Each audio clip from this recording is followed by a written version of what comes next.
Assalamualaikum warahmatullahi taala wabarakatuh. Alhamdulillahirabbil alamin wassalatu wassalamu ala asyrafil mursalin wa ala alihi wa sahbihi ajmain. Amma ba'd. Apa khabar tuan-tuan dan puan? Alhamdulillah kita bersyukur taala dapat bersama pada kali ini. Jadi pada kali ini kita akan melihat tajuk berkenaan dengan hijrah. Hijrah baginda Rasulullah sallallahu alaihi wasallam. Jadi hijrah merupakan satu peristiwa yang penting dalam sejarah Islam kerana dia merupakan titik permulaan kepada perkembangan ataupun kejayaan Islam di tanah Arab. Dan dengan hijrah juga bermulanya kalender ataupun takwim dalam Islam. Kerana takwim yang kita guna sekarang ini adalah berdasarkan pada takwim hijrah. Itulah hijrah permulaan perpindahan Nabi Muhammad SAW daripada Mekah ke Madinah. Allah Subhanahu Wa Taala menyebut dalam Quran dalam ayat yang ke-100 dalam surah An-Nisa, di mana Allah Taala menyebut dalam Quran, wa may yuhajir fi sabilillah yajid fil ardi muragaman katsira wasa wa may yakhruj min baitihi muhajiran ila Allah wa rasulihi summa yudrikuhul maut faqad waqa'a ajru 'ala Allah. Inna wa kana Allahu ghafurur rahima. Maksudnya barang siapa yang berhijrah ke jalan Allah Subhanahu wa taala, maka dia akan mendapati bumi tempat hijrah yang lebih luas dan rezeki yang lebih luas, yang lebih lapang, rezeki yang lebih banyak. Dan barang siapa yang keluar daripada rumahnya dengan maksud berhijrah kepada Allah Taala dan Rasul, kemudian tiba-tiba ditimpa oleh kematian sebelum sampai kepada tempat hijrah tersebut, maka Allah Subhanahu Wa Taala akan menyempurnakan akan pahala hijrahnya pada si Allah Subhanahu Wa Taala. Dan adalah Allah Subhanahu Wa Taala itu Maha Pengampun lagi Maha Penyayang.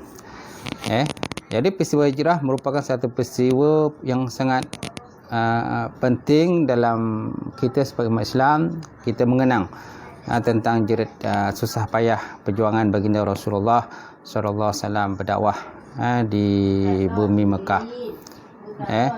Dan dalam hijrah tadi, dia bukan satu hijrah yang mudah, tetapi hijrah yang untuk mempertahankan akidah dan juga keimanan mereka kepada Allah Subhanahu Wa Taala.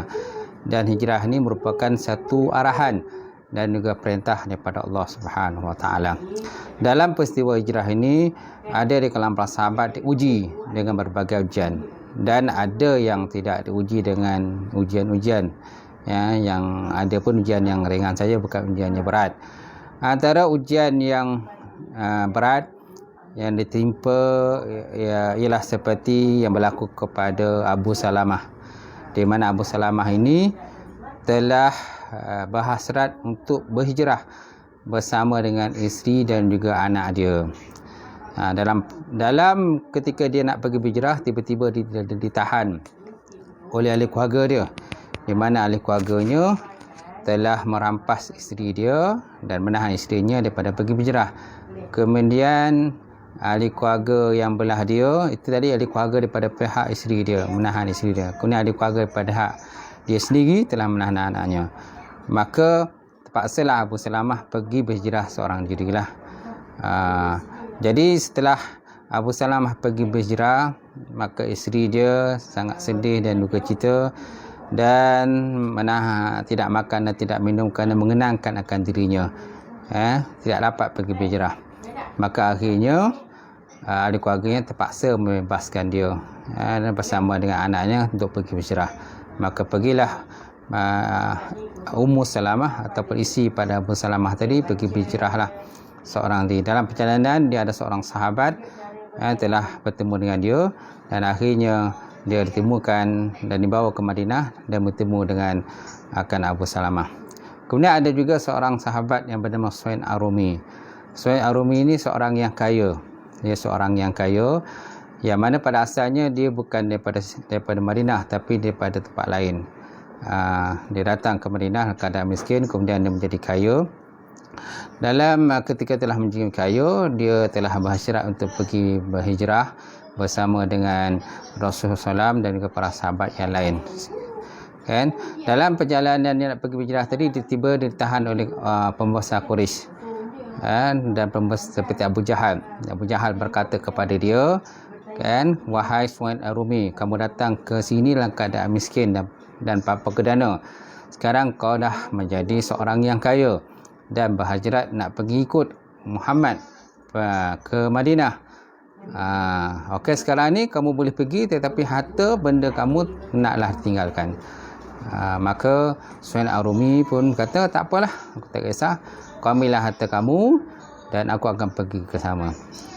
Maka Allah Ta'ala menyebut berkenaan dengan apa yang berlaku pada Suhaib Ar-Rumi. Di mana Allah Ta'ala sebut dalam Quran, wa minan nasi may yashri nafsahu ibtigha maradatillah wallahu ra'uful ibad. Maksudnya sebahagian daripada manusia itu iaitu orang-orang yang telah menjual akan dirinya, membeli akan dirinya, nafsahu ibtigha maradatillah, kerana nak menuntut mencari keredaan daripada Allah Subhanahu wa taala. Dia telah pergi,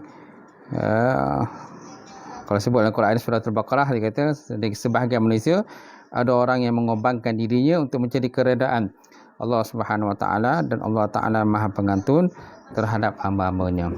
Itulah ada dua kisah yang berlaku pada sahabat, dan ada lagi banyak kisah-kisah lain yang berlaku pada sahabat untuk kerana arahan pergi berhijrah, yang mana hijrah ini merupakan orang kata satu peristiwa yang sangat penting yang sepatutnya kita kena mengambil iktibar dan pedoman selalu dalam peristiwa ini. Sekian saja perkongsian kita pada kali ini. Mudah-mudahan dengan perkongsian ini sebanyak akan dapat bermanfaat pada kita bersama. Sekian, Assalamualaikum warahmatullahi taala wabarakatuh.